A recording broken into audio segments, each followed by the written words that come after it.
Coucou, comment est-ce que vous allez cette semaine? Franchement, moi ça va plutôt bien.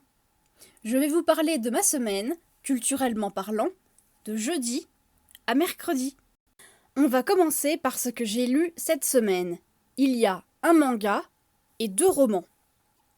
J'ai lu le tome 7 de Demon Slayer de Koyoharu Kotoke, que j'ai beaucoup aimé. J'avoue que j'ai dû me rafraîchir un peu la mémoire par rapport au tome 6, parce que c'était un petit peu flou, et un petit peu loin aussi, et que j'ai eu un peu de mal avec le tout début du tome, mais franchement, dès qu'ils entrent dans le train, ça m'a beaucoup plu. Il y a beaucoup d'idées que j'ai trouvées assez inventives et vraiment très originales. Et comme d'habitude, j'apprécie de suivre Tanjiro, Nezuko et tous leurs compagnons. Les dessins des démons collent vraiment bien à l'ambiance un peu étrange de tome 6. J'ai lu le premier tome de la série Night School de Seiji Dogerty. En fait, je l'avais déjà lu il y a quelques années, et je dois avouer que j'ai bien plus apprécié ce roman lors de ma première lecture. On y suit Ali Sheridan, une jeune fille un peu rebelle, qui est envoyée à Cimmeria, un pensionnat, par ses parents, après qu'elle ait été arrêtée à nouveau par la police. C'est en plein été, mais l'école est tout de même ouverte et accueille des élèves qui, étrangement, viennent tous de familles importantes ou liées à l'histoire de Cimmeria. Tous, sauf Ali. Alors, j'ai bien aimé l'histoire, même si pour ce tome-ci, c'est plus de la mise en place qu'autre chose, et que du coup, ça continuera dans les tomes suivants. En fait, ce qui m'a le moins plu, c'est le triangle amoureux entre Ali, Carter et Sylvain. Alors déjà, j'aime pas les triangles amoureux. Et dans celui-là, j'apprécie pas vraiment les 2 garçons, surtout Sylvain. Et en fait, je n'aime pas beaucoup Ali non plus, à cause de certaines de ses réactions. C'est quand même dommage d'avoir du mal avec le personnage principal, hein. Ensuite, j'ai continué avec le 2e tome de la série, Héritage. Je pensais que je ne l'avais pas lu, mais en fait, je me suis rendu compte que je me rappelais de certains passages qui n'ont pas eu lieu dans le premier tome, notamment la fin du 2e tome. Du coup, que je l'avais lu.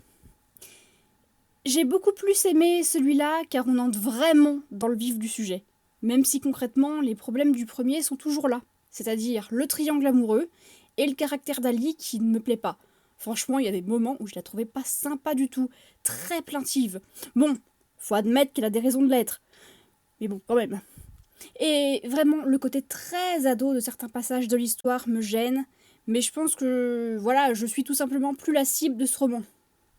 Vu que j'ai bien commencé, j'aimerais bien finir, donc je vais lire les 3 tomes suivants. En plus, il se passe des trucs vraiment intéressants à la fin du tome 2. Parlons maintenant des jeux vidéo. Enfin, non.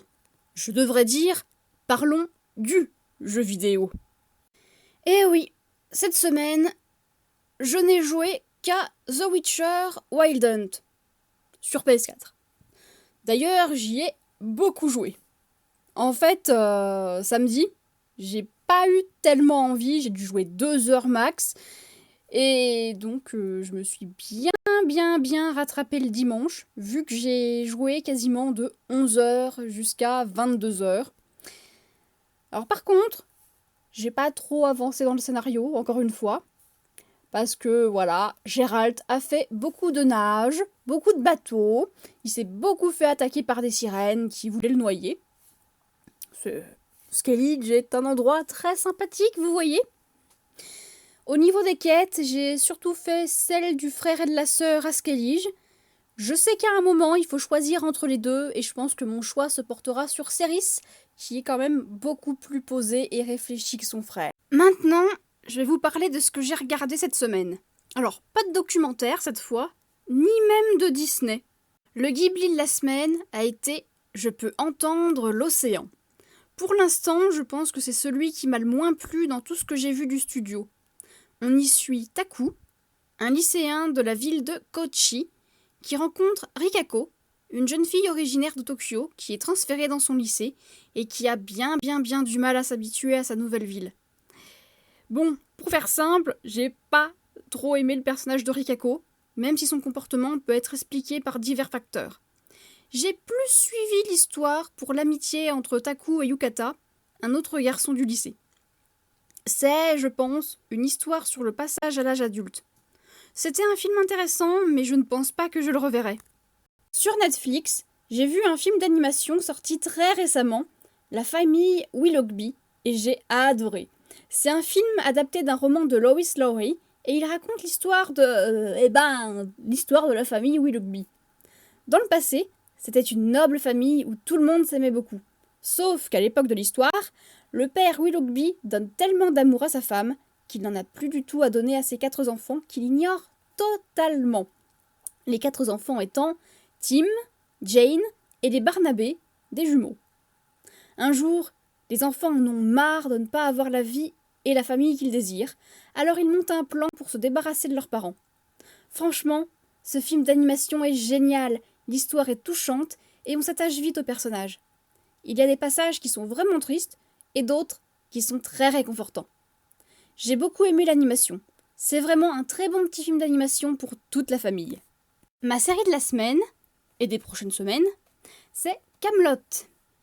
J'ai vu les 2 premiers livres et ça me ramène à l'époque de la première diffusion sur M6 en 2005. J'avais 14-15 ans et j'aimais déjà beaucoup la légende du roi Arthur parce qu'en 5e, j'avais lu un livre qui s'appelait La quête du Graal de François Johannes pour le cours de français.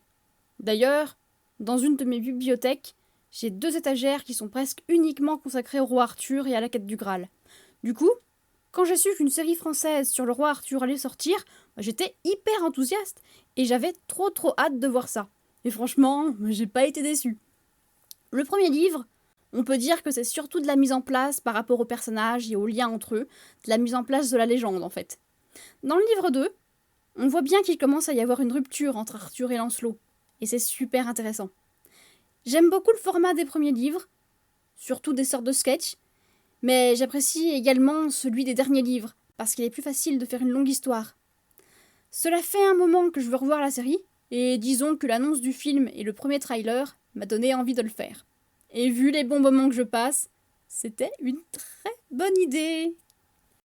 Au niveau de l'écriture, j'ai bien avancé cette semaine en écrivant pas loin de 7500 mots, ce qui m'a permis de finir un chapitre et d'en écrire un autre.